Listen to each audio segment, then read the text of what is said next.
Hello, loyal viewers of McCallie Sports Now and fellow fans of McCallie Sports Broadcasting. My name is Jesse Felker, a rookie to the program, but I'm joined by some veterans here, Mac Poston, Patrick Warren, and Patton Meeks. And guys, it's an absolute pleasure to be in the same room as you guys. I've never done that before, and it's just awesome. And I'm dying to know, please tell me, how did this start up? Well, I could tell you, Patrick, I remember it was the spring of sophomore year, 10th grade. We just kind of both quit lacrosse, actually. And infit as well. Yeah. We had just been doing infit for a couple semesters. We were thinking, I thought, Patrick, what the heck are we going to do? And you said, Mac, look at this weird thing called sports information. Well, what is that? I'm like, I don't know. I like sports. And you're like, well, I like information. And so we signed up, got an email. Turns out my very own cousin, Jim Tanner, is the head of it. Yeah, you were like, who's this Mr. Tanner guy? And I was like, oh, wait. That's my cousin. I'm related to him. And so we joined the program. Also, Mr. Romero, Dean Romero, was also the head of the program.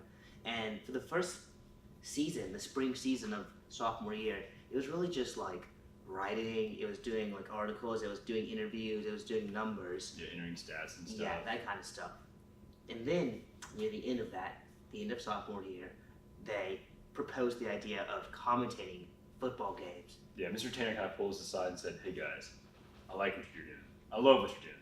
I gotta have you for next year. We're gonna get a box, we're gonna get a little touchscreen computer, get some headsets. You're gonna get shirts? Yeah, we're gonna get shirts. Eventually. We're just gonna throw you at it. We're all about that because you and I, we're all entertaining guys, we're fun guys, and we all love sports. So we just wanted our opportunity to turn our humor and love of sports into something beneficial and good for McCallie.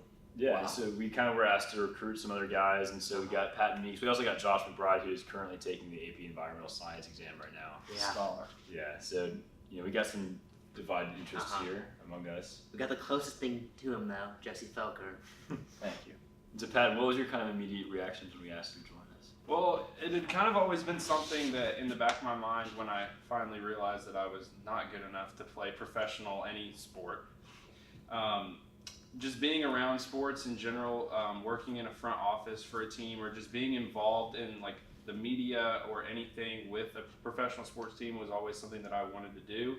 And especially working on that in college, maybe getting like an internship doing that. And I just thought this would be a really good way to kind of catapult that and get that started for me. And it ended up being a lot of fun, and I'm really glad that I got to work with you guys on that. Mm-hmm. That is fascinating, touching, heartwarming. I love that.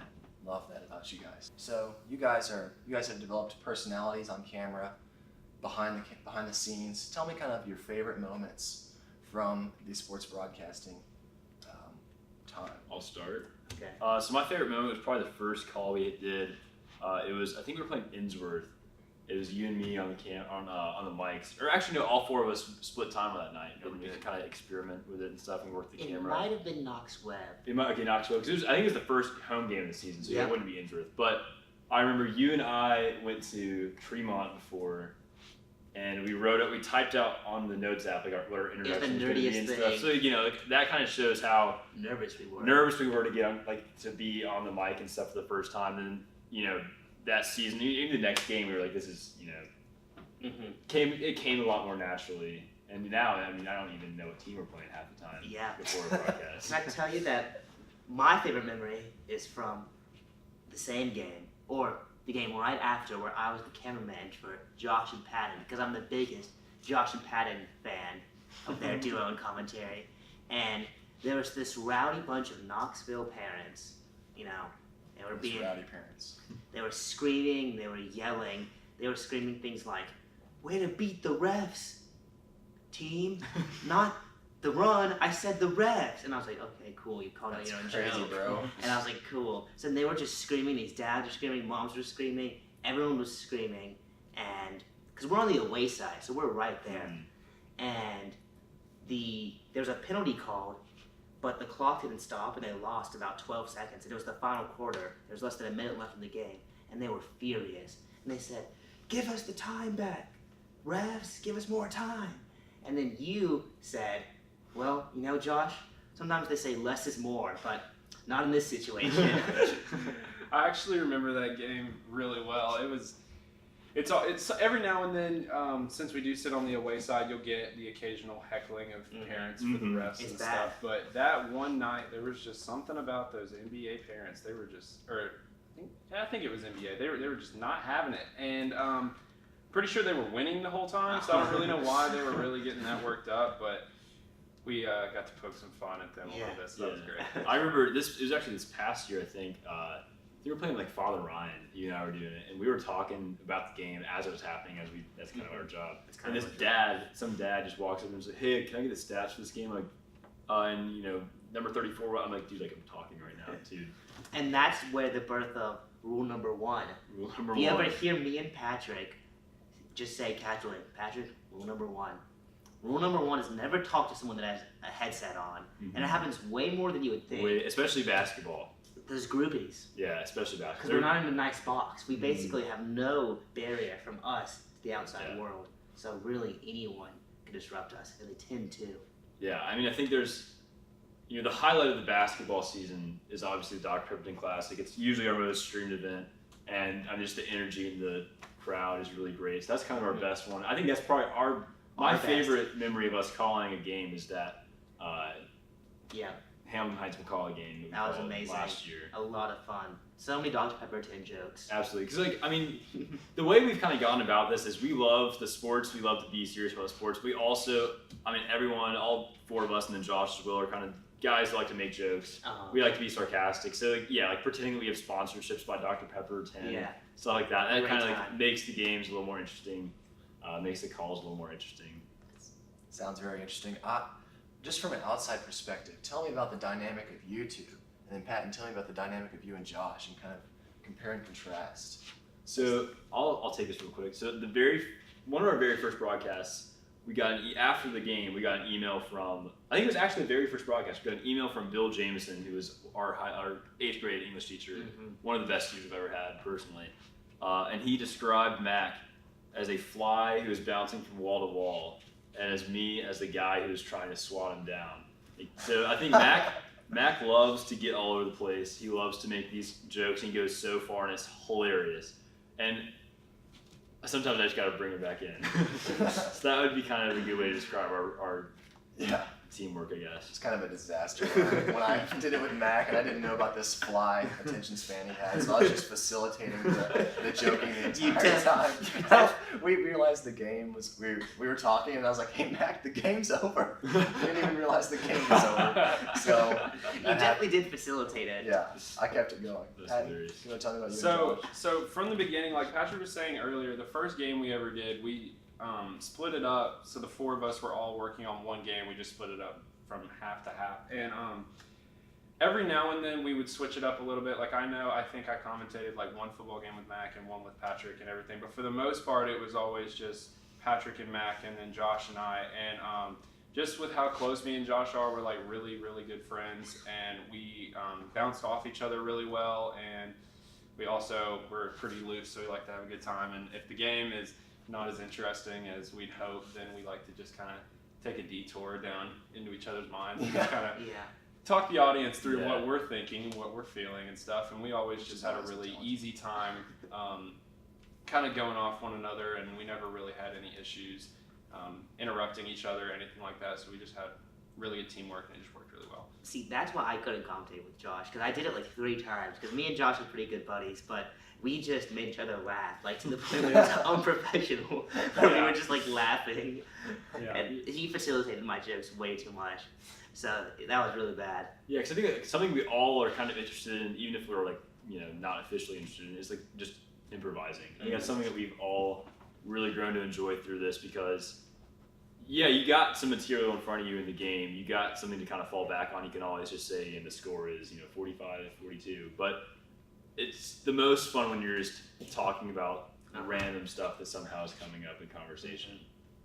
And the best thing, well, one of the best things, or the most rewarding things for me about like getting to work with Josh and the rest of y'all too, is always the emails from teachers and texts from teachers afterwards saying like, you guys did such a great job. Like if I can't make it to the game, I'm really happy and thankful that I get to listen to it with you guys talking behind it, and it makes it really fun because usually it would have been boring to just watch it without any just crowd noise in the background and away parents yelling. But with you guys like talking behind it, it just made it a lot more interesting. And me and Josh had a lot of teachers and faculty members actually say that like they really enjoyed watching us, and it just made me feel good to know that like what we were doing, like, I don't want to say like cliche, like had an impact, but like it was nice to know that people enjoyed what we were doing and wanted to see it keep going once we left. So The fan mail was really nice. Yeah, because that's one weird thing about it is you don't see it. It's not like you're performing in front of an audience. You don't really know who all's listening. if there's 300 people listening or if there's 1,000.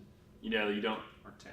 Or 10. Which is probably Sometimes more we accurate think number. a lot of the time, like, there's probably 4 people watching. Yeah. Because that also leads into sometimes when there's technical issues. There's been a lot of technical difficulties in the past, a lot of failed broadcasts, a lot of close calls. What are your most memorable ones? I remember when there was a football game and it was about 10 minutes into the game and I had it turned on, the power box. I was unplugging it back in, unplugging the Ethernet, plugging that back in, just making sure everything's correct. Just had it turned on.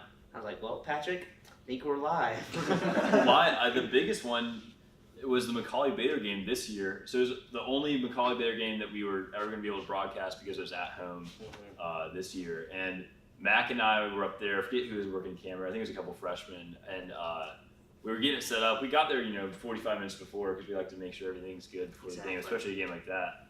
But minutes before the game is when we got it. So exactly. nothing was working. The connection was down somehow. The Ethernet wasn't working. It was bad. And we were just unplugging everything, desperately plugging it back up. I was getting so upset. I was like, tears were flowing down Patrick's face. and they were like close. I mean, like, cause I'd heard so many people were watching it furiously unplugging it back in. People were watching it all over the South. I mean, like, there was a watch party in Atlanta. There was a watch party in Nashville. Like, there were people watching, and I knew that was going to happen. So I knew there was going to be a big audience. And this, it seemed like all was lost. But somehow, which we don't even know how it worked we're not out. sure. Something to this clicked. day.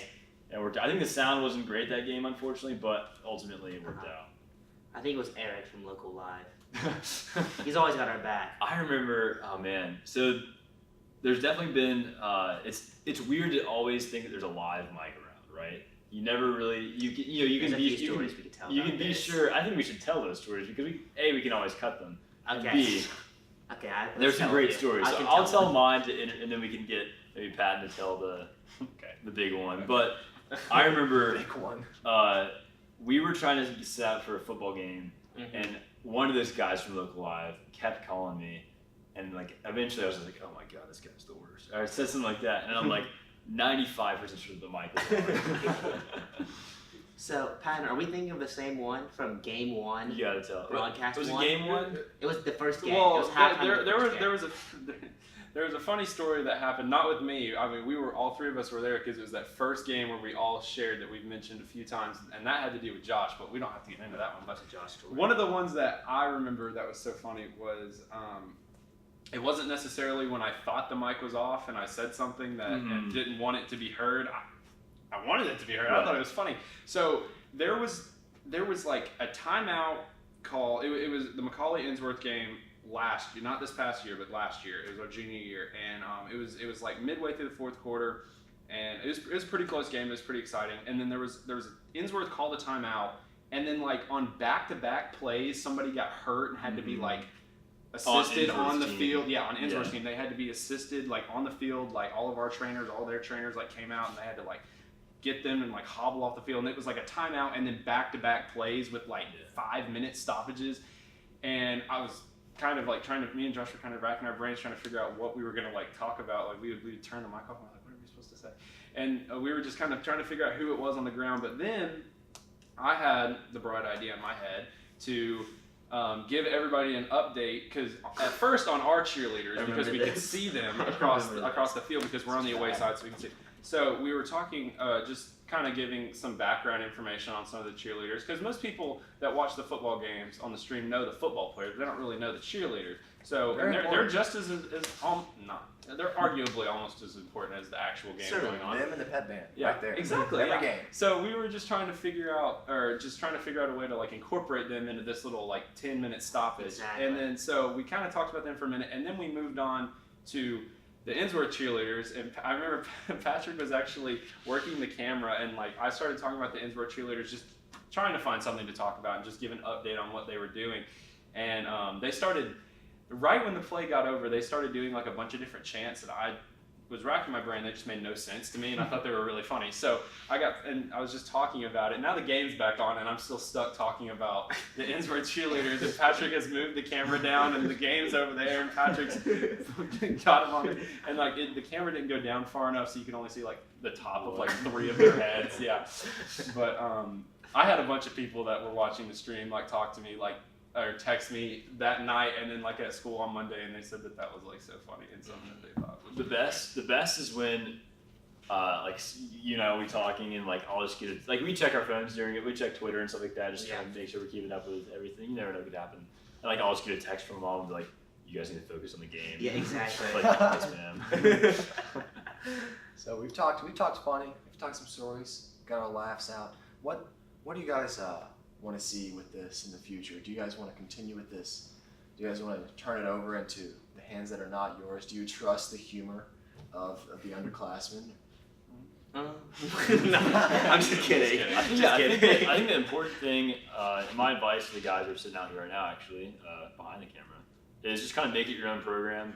Because there's been a lot of, there's seen a lot of change. In this first year, we didn't have the whole McCallie Sports Now show, and then you and I kind of thought that would be a fun idea. By you and I thought it would be a fun idea. And I was like, yeah, I guess I'll get on board And with so this. I think just kind of making your own, doing your own stuff with it. Because, really, like, you can do so many different things with commentary. You can be really professional about it, or you can do what we do. do what we do. I have a lot of hope for William Hanley.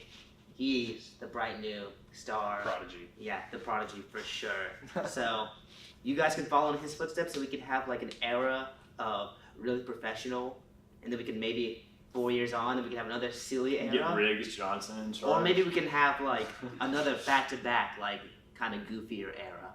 It's really just about how you want to define your 4 years. That's here. That's true. And I think making sure that the word gets out, like I think advertising for yourself, getting people to listen to live stream, and getting people to watch McCallie Sports Now, because obviously it's about networking. Exactly. So you want to grow the program.